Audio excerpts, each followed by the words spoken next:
ஆண்டவராக இயேசு கிறிஸ்துவுக்குள் மிகவும் அன்பாக நேசிக்கப்பட்ட அன்புக்குரிய சகோதர சகோதரிகளே, உங்கள் யாவருக்கும் அன்பின் வாழ்த்துக்கள்.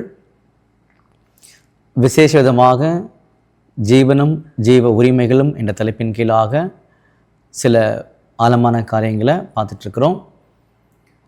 அந்த வகையில் இன்றைய நாளுக்குரிய ஒரு கேள்வி பதிலுக்குள்ளாக கடந்து போக போகிறோம். அதற்கு முன்பாக ஒரு சிறிய ஜெபம் பண்ணிடலாம். சர்வ வல்லமையும் மகா இரக்கமும் கிருபையும் நிறைந்த அன்பின் பரலோக பிதாவே, உமக்கே துதியும் சோஸ்திரமும் கனமும் மகிமையும் சதா காலங்களிலும் உண்டாயிருப்பதாக. பிதாவே, விசேஷ விதமாக நீர் எங்களுக்கு கொடுத்திருக்கக்கூடிய இப்பேற்பட்ட வாய்ப்புகளுக்காக நன்றி செலுத்துகின்றோம். இந்த காரியங்களை நாங்கள் முழுமையாக தெரிந்து கொண்டு அதற்கேற்றபடி சிந்திக்கவும் செயல்படவும் தேவன் தாமே கிருபை செய்ய வேண்டுமாய் ஜெபிக்கின்றோம்.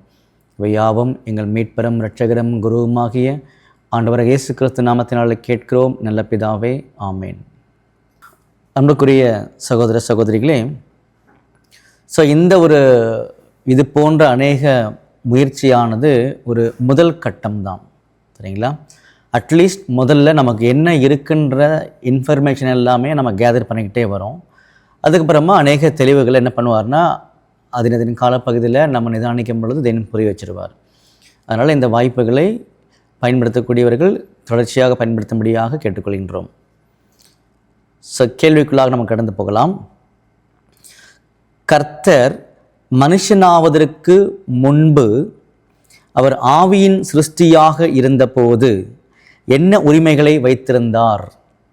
அவர் மனிதனாக பிறகு அந்த உரிமைகள் என்னவாயிற்று? கேள்வியானது, நம்முடைய ஆண்டவராகிய இயேசு கிறிஸ்து இந்த பூமியில் வருவதற்கு முன்பாக ஆவிக்குரிய சரீரத்தில் இருந்தார் இல்லையா, பரலோகத்தில். அப்போது என்ன உரிமைகளை வைத்திருந்தார்? அதுக்கப்புறமா மனிதனாக இந்த பூமியில் பிறந்தார் இல்லையா, அப்போது அந்த உரிமைகள் என்னவாயிற்று? எந்த உரிமைகள்? ஆவிக்குரிய சரீரத்தில் இருந்தார் இல்லையா, அந்த உரிமைகள் என்னவாயிற்று அப்படின்னு கேட்குறாங்க, சரிங்களா? இதுதான் கேள்வி. இப்போ கேள்வி திரும்பவும் படித்தா கரெக்டாக புரிஞ்சிடும், சரிங்களா? கர்த்தர் மனுஷனாவதற்கு முன்பு அவர் ஆவியின் சிருஷ்டியாக இருந்தபோது என்ன உரிமைகளை வைத்திருந்தார்? அவர் மனிதனான பிறகு அந்த உரிமைகள் என்னவாயிற்று அப்படின்றது தான் கேள்வி. இப்போ கேள்வி நல்லா புரிஞ்சிருக்கோம், சரிங்களா? பதில்: பூமிக்குரிய உரிமைகள் மற்றும் பூரணத்துவத்திற்காக பரலோக உரிமைகள் மற்றும் பூரணத்துவத்தை பரிமாற்றம் செய்து ஐஸ்வர்யமுள்ளவராக இருந்த நமது கர்த்தர் நமக்காக தரித்திரரானார் அப்படின்னு சொல்லி 2 கொரிந்தியர் 8:9 வசனத்தை கோட் பண்ணுறார். இந்த காரியங்களை நிதானமாக நம்ம உள்வாங்கி நிதானிக்கும் பொழுதுதான் புரிய ஆரம்பிக்கும். திரும்ப படிக்கலாம். பூமிக்குரிய உரிமைகள் மற்றும் பூரணத்துவத்திற்காக பரலோக உரிமைகள், பரலோக பூரணத்துவம், இந்த காரியங்களை பரிமாற்றம் செய்து எக்ஸ்சேஞ்ச் பண்ணிக்கிட்டாராம். பரிமாற்றம் செய்து ஐஸ்வர்யமுள்ளவராக இருந்த, எப்போ? ஆவிக்குரிய சரீரத்தில் மேலே ஐஸ்வர்யமுள்ளவராக இருந்த நமது கர்த்தர் நமக்காக தரித்திரரானார். அப்போ அந்த உரிமைகளை எக்ஸ்சேஞ்ச் பண்ணிக்கிட்டன்றதை இங்கே சொல்கிறார். இந்த எக்ஸ்சேஞ்சிங் ஒர்க்லாம் எப்படி நடந்தது அப்படின்றதெல்லாம் டீட்டெயிலாக இப்போதைக்கு நமக்கு தகவல் எதுவும் இல்லை, தொடர்ந்து படிக்கலாம். இந்த பரிமாற்றம் பலி இல்லை, காணிக்கை இல்லை. இப்படி பண்ணப்பட்ட பரிமாற்றமானது, எக்ஸ்சேஞ்ச் பண்ண காரியமானது பலிக்குரிய காரியம் கிடையாது, காணிக்கையும் கிடையாது அப்படின்றத தெளிவுபடுத்திட்டார். அடுத்தது, ஏனெனில் இது மீட்பாக மாறின மனுஷனாகிய கிறிஸ்து இயேசுதான் பலியாக இருந்தார். எக்ஸ்சேஞ்ச் பண்ணாங்க இல்லையா? எதை எக்ஸ்சேஞ்ச் பண்ணாங்க? ஆவிக்குரிய சரீரத்தில் முதல்ல மேலே இருந்தார், இப்போ மனுஷனாக வரும்பொழுது இந்த எக்ஸ்சேஞ்சிங் பரிமாற்றம் பண்ணிக்கிட்டாங்க அப்படின்னு சொன்னார். சரிங்களா? ஓகே, எதுக்காக இந்த பரிமாற்றம் தேவைப்படுது அப்படின்னு பார்க்கும் பொழுது, பூமிக்குரிய உரிமைகள் மற்றும் பூரணத்துவத்திற்காக மேலே இருக்கக்கூடிய பரலோக அந்த ஒரு உரிமைகள், அதுக்கப்புறமா பரலோக பூரணத்துவம், இந்த காரியங்களை பரிமாற்றம் என்ன பண்ணாங்கன்னா செய்து கொண்டார். அதுக்கான விளக்கம்தான் நம்முடைய ஆண்டவர் ஐஸ்வர்யம் உள்ளவராக இருந்தும் நமது நிமித்தமாக தரித்திரரானார் அப்படின்னு எக்ஸ்பிளைன் பண்ணார். இப்படி பண்ணப்பட்ட பரிமாற்றமானது பலி கிடையாது, காணிக்கையும் கிடையாது.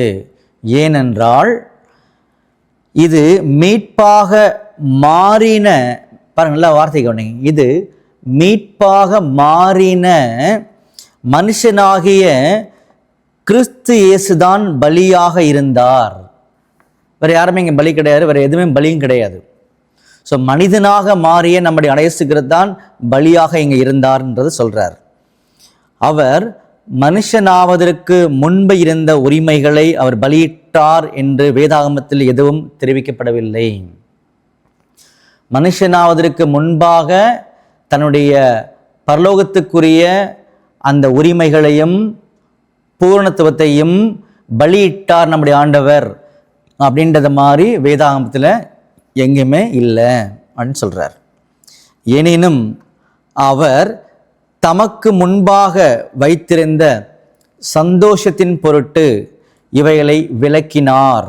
எபிரேயர் 12:2.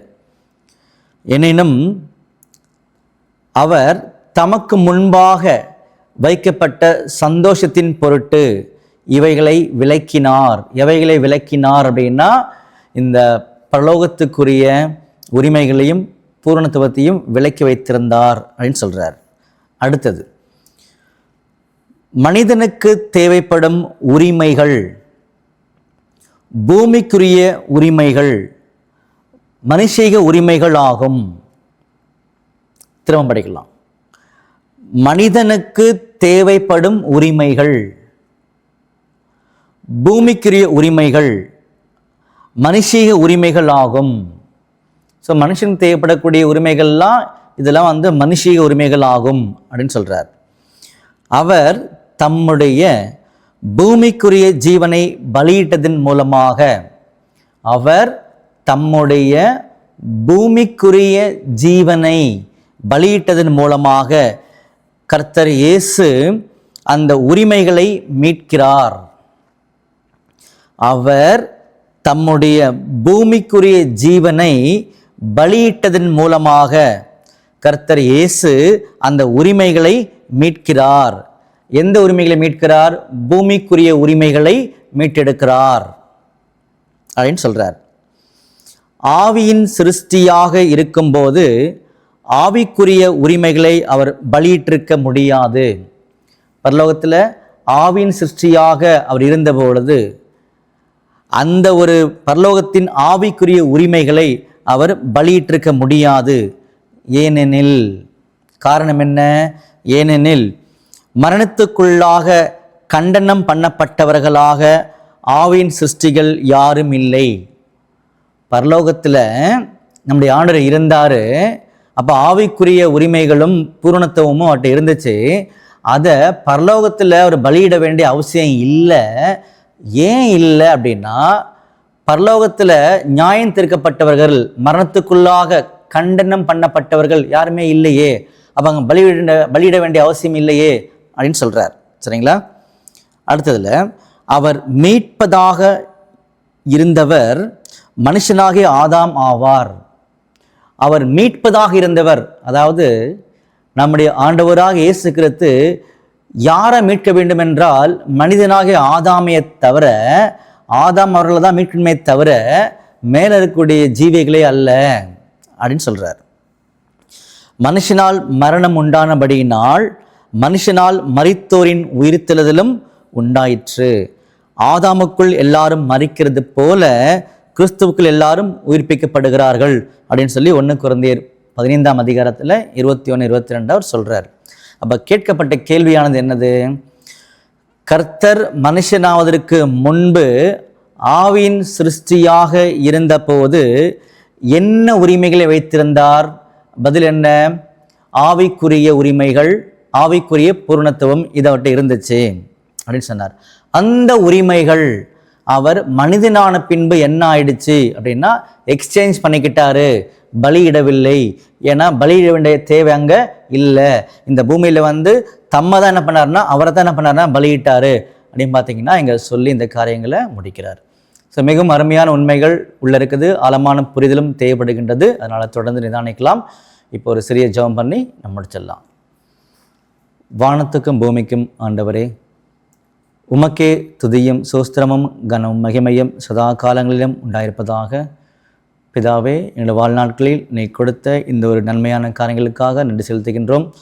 தொடர்ந்து இப்பேற்பட்ட காரியங்களை நாங்கள் சோர்வில்லாமல் எங்களுக்கு கிடைக்கக்கூடிய இந்த ஒரு அருமையான வாய்ப்பை பயன்படுத்த தேவன்தாமே கிருபை செய்ய வேண்டுமாய் ஜெபிக்கின்றோம். இவையாவும் எங்கள் மீட்பரும் இரட்சகரும் குருவுமாகிய ஆண்டவராக இயேசு கிறிஸ்துவின் நாமத்தினாலே கேட்கிறோம் நல்ல பிதாவே. ஆமேன்.